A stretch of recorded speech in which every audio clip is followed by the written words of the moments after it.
অন্তসীম প্রেমময় তুমি, বিচার দিনের স্বামী, যত গুণগান হে চিরময়।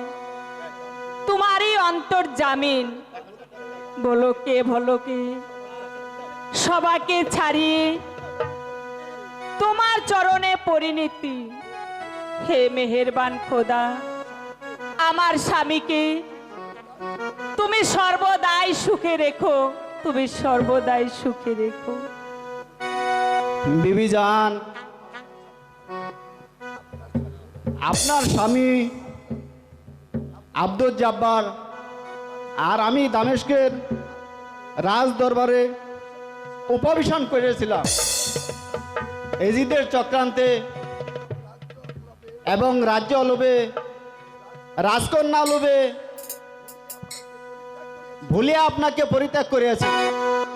এই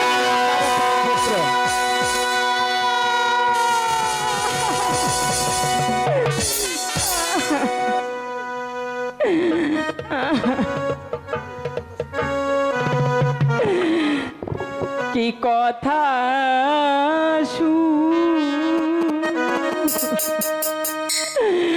নাইলে গো তুমি সহিতে না পারি গো আমি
দামেস্কেতে গেলেন গো স্বামী, আসলে না ফিরিয়া গো প্রাণে স্বামী গো।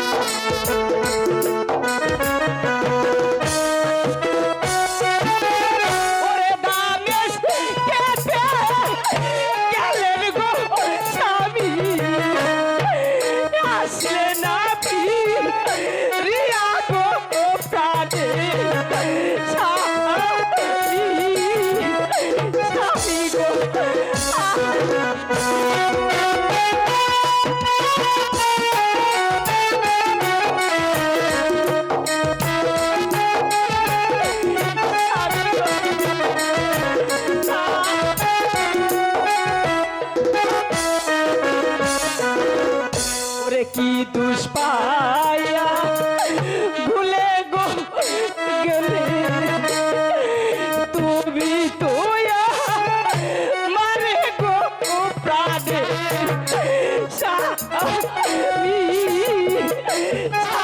গো।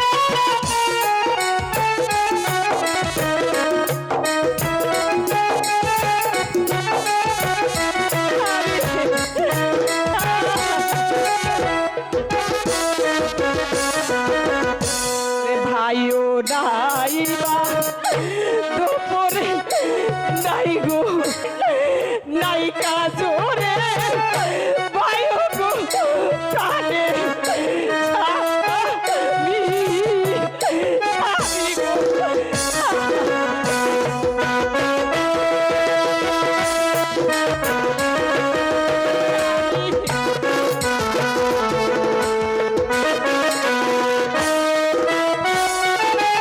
ওরে ভাইও নাইবা দুপুরে নাইও নাইকা জোরে বায়ু প্রাণে স্বামী স্বামী গো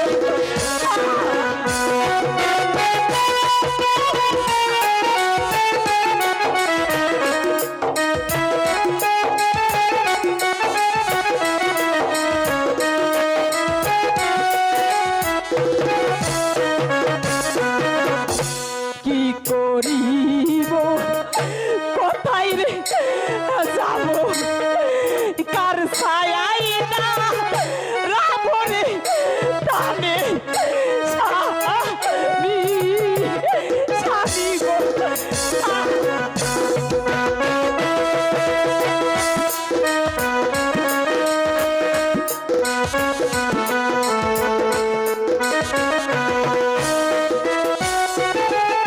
ওরে কি করিব কার ছায়াই না রাবণে প্রাণে স্বামী স্বামী গো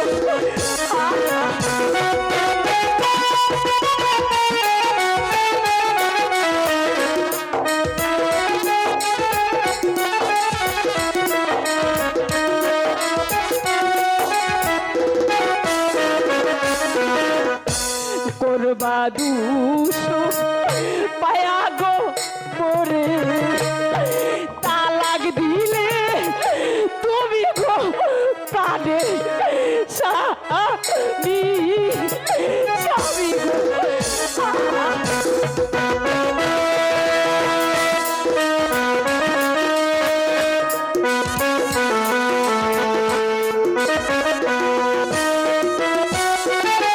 ওরে কোন বা দশ পায়া গো স্বামী তালাক দিলে মরে গো প্রাণে স্বামী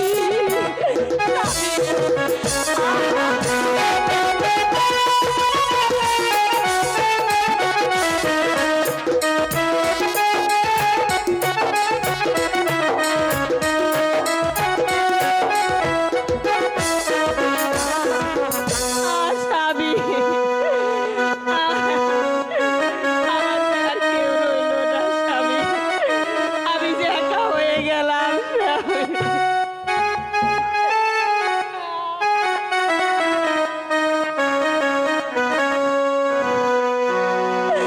স্বামী আমার কেউ রইল না রে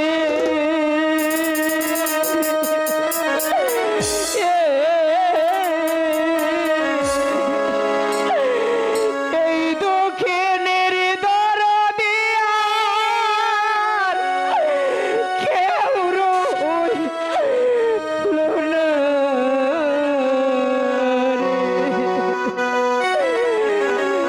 আবার কেউ রইল না আরে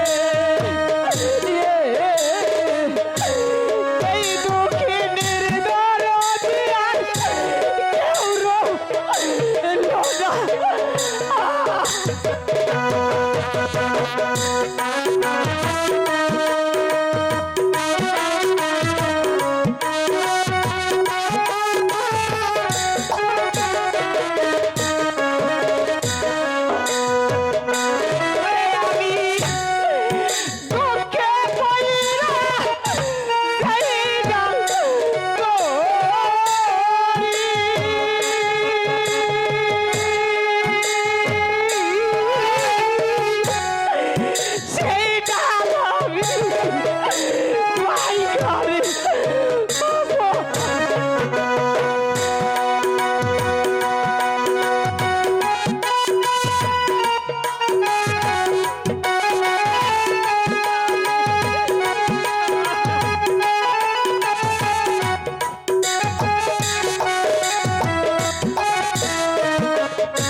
কানতে কানতে জনম গেল সুখ হইল না।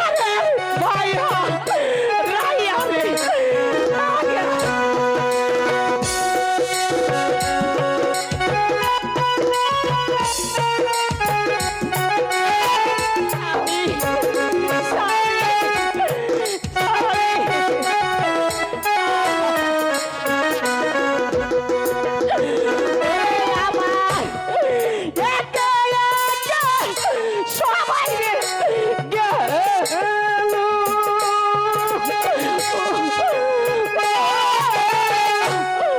জোরে ভাইয়া রাইয়া রে আমার কপাল পুরা এই দক্ষিণে দরদি কেউ রইল না।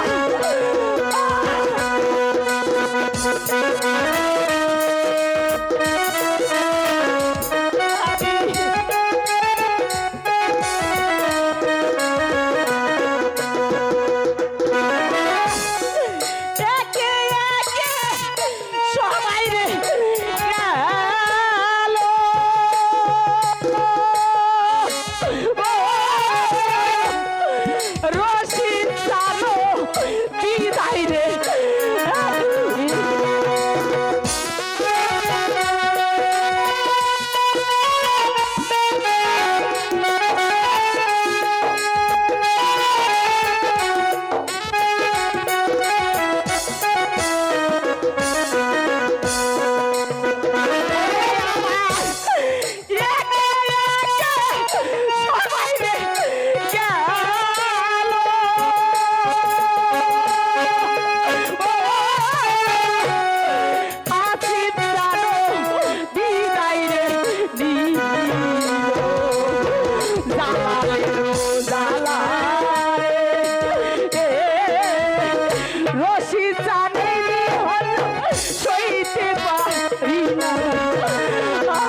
খোদা, আমি জানি না খোদা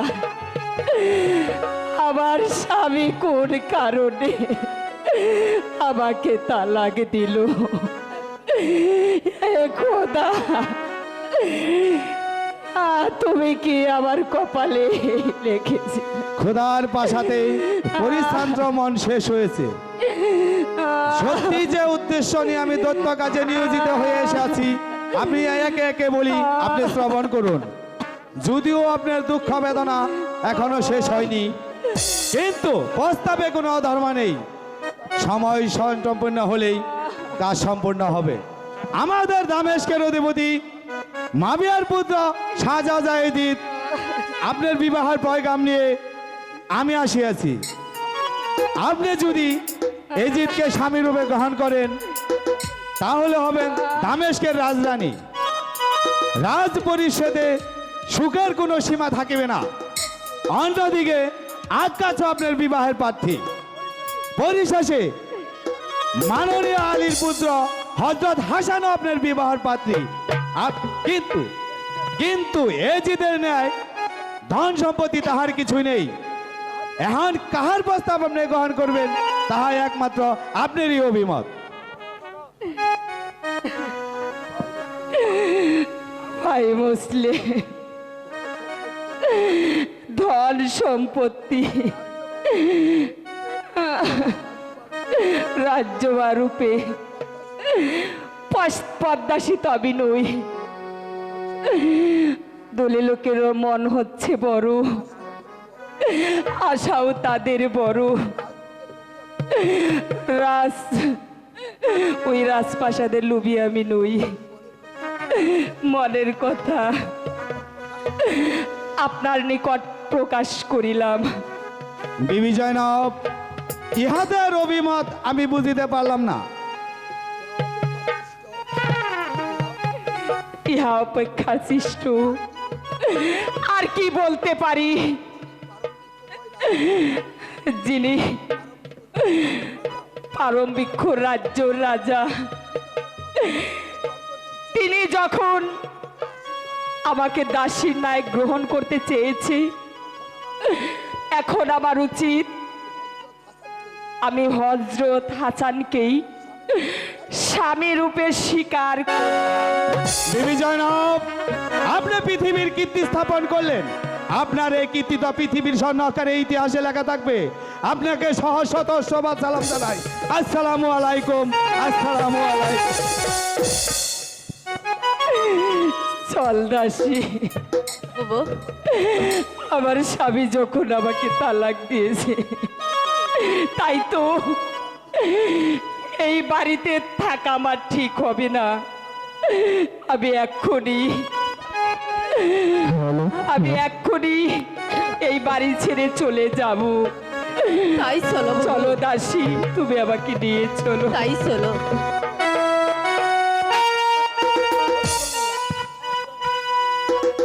সুধী দর্শক মন্ডলী, আজকে আপনারা দেখতে পাচ্ছেন আপনি যে কুফা নগরে গিয়েছিলেন, বিবি জয়নব কাহার প্রস্তাব গ্রহণ করেছে? শাহজাদা, বিবি জয়নব অতি ধার্মিক। সে পরকালের পথ মুক্তি পাবার আশায় সে আপনাকেই স্বামী রূপে গ্রহণ করিয়াছে। এবার আমি আসি। আসসালামু আলাইকুম। ওয়ালাইকুম আসসালাম রহমতুল্লাহি ওয়া বারাকাতুহু। আজ হতে যে দায়িত্ব আমার নিতে হলো, এই দায়িত্ব আমাকেই বহন করতে হবে। এই দায়িত্ব আমাকেই বহন করতে হবে।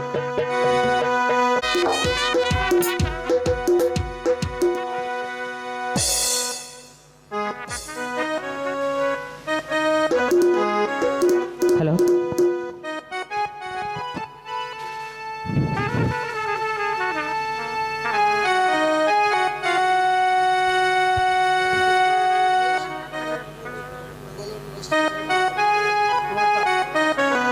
বলুন মুসলিম। বিবি জয়নব কি বলিল? কি বলিব বিবিজান, জয়নব মদিনার অধিবাসী ইমাম হাসানকে স্বামী রূপে গ্রহণ করিয়াছে। আলহামদুলিল্লাহ। এখন আমি আসি, আসসালামু আলাইকুম। মহৎ গুণের পরিচয় পাইলে জয়নব ধন সম্পত্তির প্রত্যাশী নহে, সে পরকালের পথে নয়। তাই ছেড়ে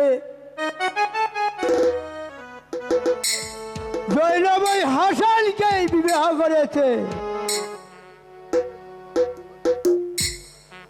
যার পদাশ্রয় গ্রহণ করলে পরকালের পথ মুক্তি। চার বগম গ্রহণ করেছে, আশ্রয় গ্রহণ করিলে পরকালের পথ মুক্তি পায়। সে কে? সে কোন রাজার পুত্র? পুত্র এজিদ ফিলিপ প্রভু মোহাম্মদের দৈহিত্র মাননীয় আলীর পুত্র হাসান। তুমি যার নাম শুনলে কষ্ট বোধ করো, জয়নব মহত্ব গুণ জানিয়া তোর বাগাম আনন্দের সহিত গ্রহণ করিয়াছে। দেখো পুত্র এজিদ, তুমি আর ওই হাসান হুসেনের প্রতি রাগ করিও না, ওই ধর্মপথ অন্বেষণ করো। আমি আর কয়দিন বেঁচে থাকবো? আমি যে এমনি ভাবে আমি ওই হাসান হুসেনের দাসত্ব করিয়া আসিয়াছি, তুমিও ওই রূপ দাসত্ব করো। আমি দামেস্কের রাজপুত্র, আমার এই সৈন্য সামন্ত সকলেই বলিয়া আমি সর্বদাই অভাব শূন্য। আমি যার জন্য এত গোপনে মনে মনে মালা গেঁথে রেখেছিলাম, সেই হাসান এই জৈনবকে বিবাহ করবে হাসান, তা আমি কখনো হতে দেব না। এই হাসানের এক সন্তানের সমস্যা নেই, উপপাত যাদের বংশের কথা একটি প্রদীপ জ্বালিয়ে ব্যক্তির অন্ধকার দূর করতে পারে না, তাকে মান্য করবো আমি। মান্য করা তো ওরে নরদম, কি কথা বলিনি? তুই কোন রাজার পুত্র? তুই কি কারণে তুই কোন মুখে এই কথা উচ্চারণ করিলি? তুই কোন রাজার পুত্র? তোর কিসের রাজ্য? তুই আর জাহান্নামে নাহি। তো আমি তোর পাপ মুখ দেখতে চাই না, আমি তোর মুখ দেখতে চাই না। তোর ইহ গেল পর গেল নিশ্চয় নেই। আচ্ছা দেখে যাবে। স্বামী, আপনার স্থান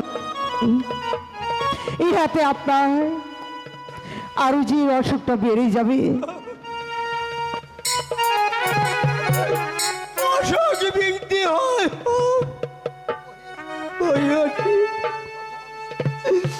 যে কথা আমি শুনিয়াছি, ইহাতে আর আমার বাঁচিয়া থাকার ইচ্ছা নেই। জাহাপনা, আপনি শান্ত হন। জাহাপনা, জাহাপনা, এবার ঘরে চলুন। তাই চলো, তাই চলো।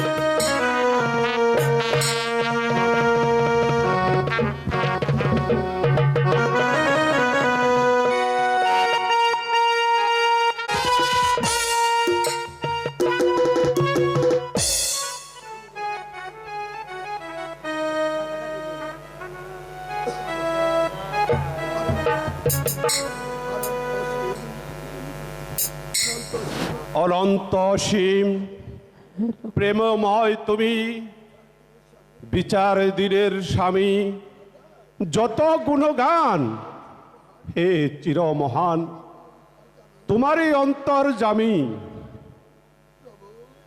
হে প্রভু, আমি একটি পর্বতের উপরে বসিয়েছিলাম, দেখি একজন কাশেত আসিতেছে। তাই খোদার নাম স্মরণ করে বোতলে পতিত হলো, কারণ আমি বুঝতে পারলাম না। আমি কাছে গিয়ে দেখি একটি লোহার স্বর তাহার বক্ষ ভেদ করিয়া পৃষ্ঠদেশ পার হবার বক্রম হয়েছে, কিন্তু কিন্তু তখনও তাহারই প্রাণ বাইরে হয় নাই। আমি আরো শুনতে পাইলাম ওই হযরত মাবিয়া আপনার নিকট কাসেদ পাঠিয়েছিলেন, কি অত্যন্ত পীড়িত বাঁচিবার জন্য অতিরিক্ত কম। আমি সেই সংবাদ দিতে আপনার নিকট এসেছি, আর আমার কোনো কথা নেই। আসসালামু আলাইকুম।